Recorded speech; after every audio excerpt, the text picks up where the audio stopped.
कपूर क्यों जलाया जाता है हर पूजा के बाद? हम लोग भी यहाँ जलवाते हैं आरती के बाद। घर में भी सत्यनारायण होता है तो कपूर जलता है, घर में पूजा आरती होता है कपूर जलता है। क्यों जलाया जाता है? एक बार ब्रह्मा जी ने यज्ञ किया। बड़े बड़े ऋषि मुनि महाराज आए यज्ञ कराने।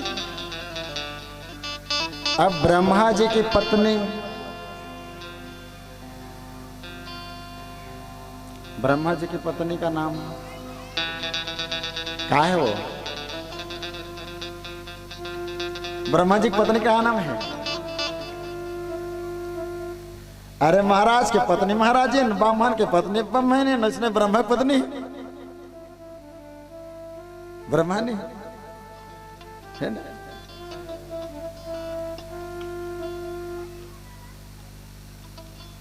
ब्रह्मा जी ने यज्ञ किया,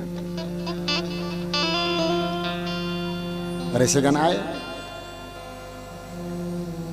अब हवन पूजन का समय हो रहा है। अब यज्ञ बगैर अर्धांगनी के संपन्न नहीं होता।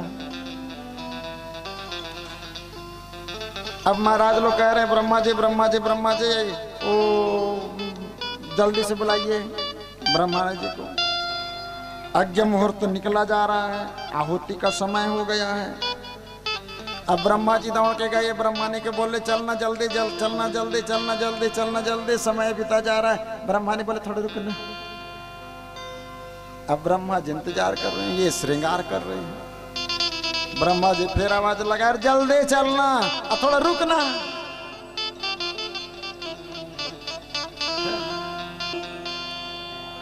तो ब्रह्मा ने विलंब कर।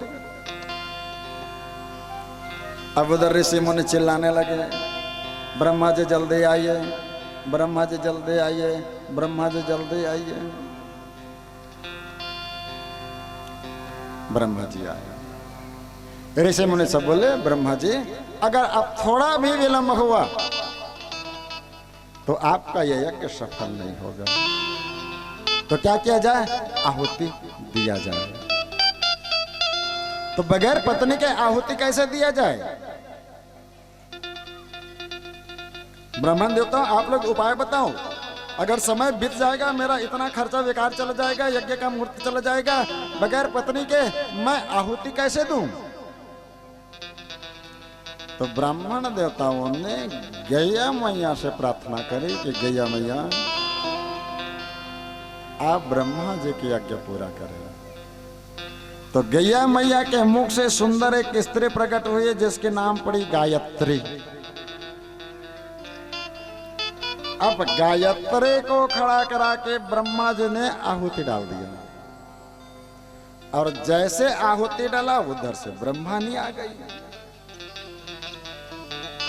ब्रह्मानी की दृष्टि पड़ी कि मेरे पति इस स्त्री के साथ,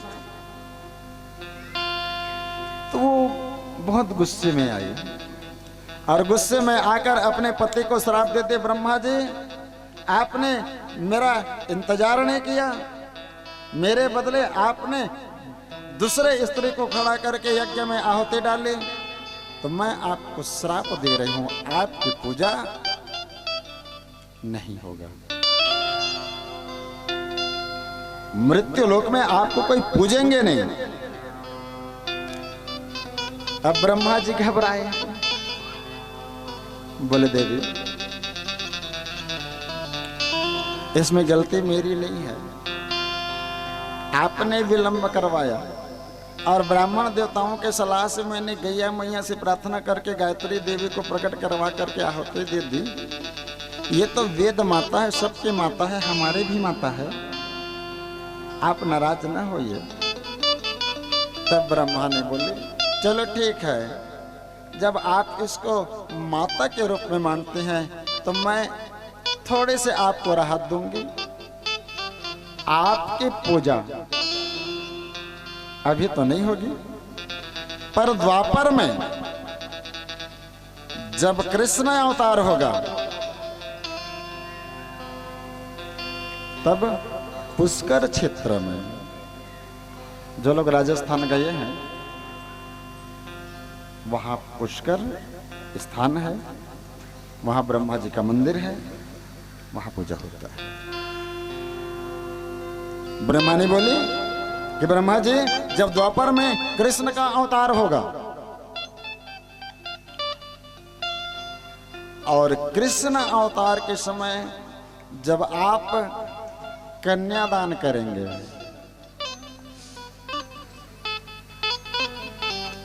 तब आपका पूजा होगा। ब्रह्मा जी ने स्वीकार किया। अब समय, अब आया मंगल आरती का, यज्ञ के बाद बलि का। अब बलि के लिए वहां घोड़ा रखा गया था। पहले बलि प्रथा चलता था, ऊंट ऊंट घोड़ा भैंसा गधा बकरा, फिर परंपरा चला मुर्गा, फिर परंपरा चला रखिया, फिर परंपरा चला कोढ़ा। ये सब बलि परंपरा है। तो वहां घोड़ा रखा गया था ब्रह्मा जी के यज्ञ में। अब यज्ञ के बाद अब घोड़ा को काटना है, बलि देना है। तो सब हड़बड़ाए, कौन काटे, कौन बलि दे। ब्रह्मा जी भी घबराए, इतना बड़ा हमने यज्ञ किया, अब बलि कौन दे। तो वशिष्ठ भगवान बोले देखो, जीव हत्या करना पाप है, जीव हत्या ना किया जाए। मैं इस घोड़ा को कपूर बना रहा हूं। तो वशिष्ठ जी ने इस घोड़ा को कपूर बना दिया और कपूर बना करके मंगल आरती के बाद उसको दीपदान में रखा और रख करके भगवान शंकर को प्रसन्न करने के लिए कपूर जला दिया। तब से हर पूजा के बाद बलि के बदले, बलिदान के बदले कपूर जला करके इष्ट देव को प्रसन्न किया जाता है। इसलिए कपूर जलाया जाता है।